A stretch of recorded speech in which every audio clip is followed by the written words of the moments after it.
കല്ലുവാതുക്കൽ സമുദ്രതീരം മതേതര വയോജന കേന്ദ്രത്തിൽ ബഹുമാന്യനായ കൊല്ലം ജില്ലാ കളക്ടർ ശ്രീ ദേവിദാസും കുടുംബവും സമുദ്രതീരം സന്ദർശിക്കുകയും തുടർന്ന് നടന്ന സ്നേഹസംഗമം ഉദ്ഘാടനം ചെയ്ത് സംസാരിച്ചു. മസ്തകോടി ജീവജാലമേകമെന്നു തോന്നണം, സർവഭൂത സങ്കടങ്ങൾ ഗോചരങ്ങളാകണം, സഹാനുഭൂതിയുൾക്കടൽ തിരകളായി മാറണം, അസാധ്യമെന്ന ചിന്തയെ ജയിച്ചിനിക്ക് വളരണം, അമൂല്യരത്നമമ്മ തന്ന സ്നേഹമെന്നറിയണം, തികഞ്ഞ ഭക്തിയോടെ ജന്മ നാടിനെ നയിക്കണം, ഗുരുപദാംബുജങ്ങളെന്നും ഉന്മയായി സ്മരിക്കണം, ശത്രുവെങ്കിലും കരം ഗ്രഹിക്കുവാൻ കഴിയണം, മിഴികൾ കൊണ്ടു മാനസം തലോടുവാൻ പഠിക്കണം, നാവിൽ നല്ല വാക്കുകൾ സദാ തുളുമ്പി നിൽക്കണം, നിറഞ്ഞ പുഞ്ചിരിക്കു മുൻപിൽ ആയുധങ്ങൾ തോൽക്കണം, നിറഞ്ഞ പുഞ്ചിരിക്കു മുൻപിൽ ആയുധങ്ങൾ തോൽക്കണം. സംസാരിക്കാതെ എല്ലാം പ്രവർത്തിക്കുന്ന വളരെ നല്ലൊരു മനുഷ്യനാണ് ചുറൽ സിംഗ്.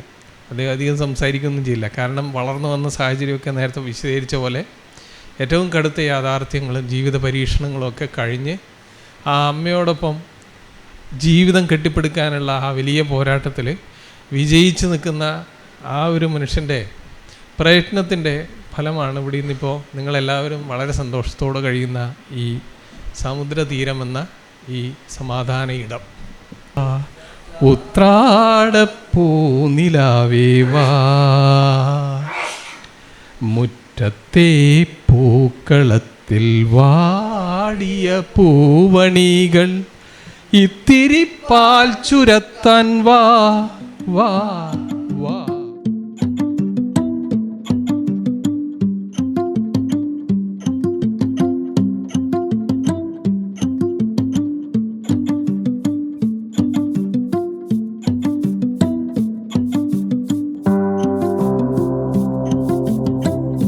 കളക്ടർ ശ്രീ ദേവിദാസും പത്നി ജിജ ദേവിദാസിനും സമുദ്രതീരം കുടുംബത്തിന്റെ സ്നേഹോപഹാരം നൽകി ആദരിച്ചു. കൊല്ലം ജില്ലാ കളക്ടർ ശ്രീ ദേവിദാസ് IAS അദ്ദേഹം കൊല്ലത്തെ അമരക്കാരനായി എത്തിയിട്ട് എനിക്ക് തോന്നുന്നു 11 മാസം 2023 നവംബർ മാസം 20-ാം തീയതി ഒക്ടോബർ മാസം 20-ാം തീയതി അദ്ദേഹം ചുമതലയേറ്റു. ഒരു വർഷം തികയാൻ പോകുമ്പോഴേക്കും ഈ നാടിൻ്റെ മുഴുവൻ ഹൃദയത്തിൽ അദ്ദേഹം ഇടം നേടി കഴിഞ്ഞിരിക്കുന്നു. അധ്യക്ഷ പ്രസംഗം നടത്തുന്നില്ല, ഏറെക്കുറെ കാര്യങ്ങൾ ഇവിടെ സൂചിപ്പിച്ചു കഴിഞ്ഞിരിക്കുകയാണ്. ഇനി ഏറെക്കാലത്തെ ഒരു സ്വപ്നം കൂടിയാണ് ഇന്നിവിടെ പൂവണിയുന്നത്. സാറിവിടെ ചാർജ് എടുത്ത അന്ന് മുതൽ സാറിന് നേരിൽ എനിക്ക് കാണാൻ കഴിഞ്ഞിട്ടുണ്ട്. പല വേദികളിലും പല ദിവസങ്ങളിൽ ഞാൻ കളക്ടറേറ്റിൽ വന്നിട്ടുണ്ട് സാറിനെ ഇവിടെ ഒരു ദിവസത്തേക്ക് ക്ഷണിക്കുന്നതിന് വേണ്ടി. അവസാനമായി ഇന്നാണ് എനിക്കിവിടെ കിട്ടുവാൻ കഴിഞ്ഞത്. ഏറെ സന്തോഷമാണ്. സമുദ്രതീരം ചെയർമാൻ ശ്രീ റുവൽ സിംഗ് അധ്യക്ഷനായ സ്നേഹസംഗമത്തിൽ പ്രമുഖ മാധ്യമപ്രവർത്തകൻ ശ്രീ കോട്ടത്തല ശ്രീകുമാർ സ്വാഗതം ആശംസിച്ചു.